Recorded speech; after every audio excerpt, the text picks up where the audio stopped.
స్నేహాన్ని పాడు చేసుకుంటావు.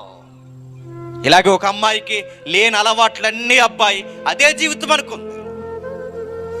చెప్పారు చెప్పారు చెప్పారు వినలేదా అమ్మాయి? ఎందుకంటే అది లేత వయస్సు, ఆ యవ్వన వయస్సు. ఆ వయస్సులో ఎంత చెప్పినా అమ్మాయికి అర్థమయ్యేది కాదు. పేరెంట్స్ బాగా చదువుకున్నారు, ఎంప్లాయీస్, అమ్మాయిని కూడా బాగా చదివించారు, పేరు ప్రఖ్యాతులు కలిగిన కాలేజీలో చదివించారు. బుర్రకెక్కలేదు ఆ అమ్మాయికి. యవనస్తులందరికీ ఈ మధ్యకాలంలో ట్రెండ్ ఏంటి చెప్పిన, ఎంత బాగా పాడైపోతే అంత హీరోయిజం, ఒక రకమైన హీరోయిజం.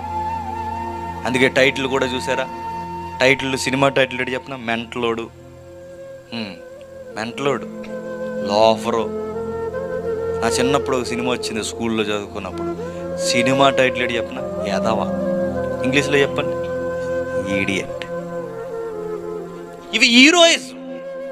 ఇలాంటివన్నీ బాగా వినండి, ఇలాంటివన్నీ యవనస్తులు నమ్ముతున్నారు. ట్రెండ్ ఏంటి చెప్పిన, ఈ వయసు వాళ్ళకి ఎలా ఉంటుందంటే, లేత వయసు, సొలొమోన్ గారు చెప్తున్నారు, వాళ్ళకి ఇంకేమీ అడ్డు ఉండకూడదు అన్నమాట. ఎంత దూరం పరిగెట్టేయాలనుకుంటే అంత దూరం పరిగెట్టేయాలనిపిస్తుంది. ఏది చెయ్యాలనిపిస్తే అది చేయాలనిపిస్తుంది. ఏది కావాలనుకుంటే అది దగ్గర తెచ్చేయాలనిపిస్తుంది. దానికి ఒక ఫిలాసఫీ ఉంది. ఆ ఫిలాసఫీ ఏంటి చెప్పిన, నచ్చిందల్లా చేసే, నచ్చినట్టు తిరిగే, అడ్డు అదుపు లేదు. ఈరోజు జీవితంలో ఎంజాయ్ చేయకపోతే రేపు చేయాలనుకున్న మరో జీవితం లేదు. ఇదో ఫిలాసఫీ. ఇలాంటి ఫిలాసఫీలు నమ్ముతున్నారు ఈరోజు. అలాగే నమ్మింది ఒక అమ్మాయి, నమ్మింది అడ్డగోలు పనులు చేసింది.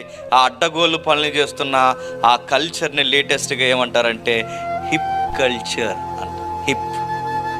హిప్ కల్చర్ అంటే నచ్చిందల్లా చేయి.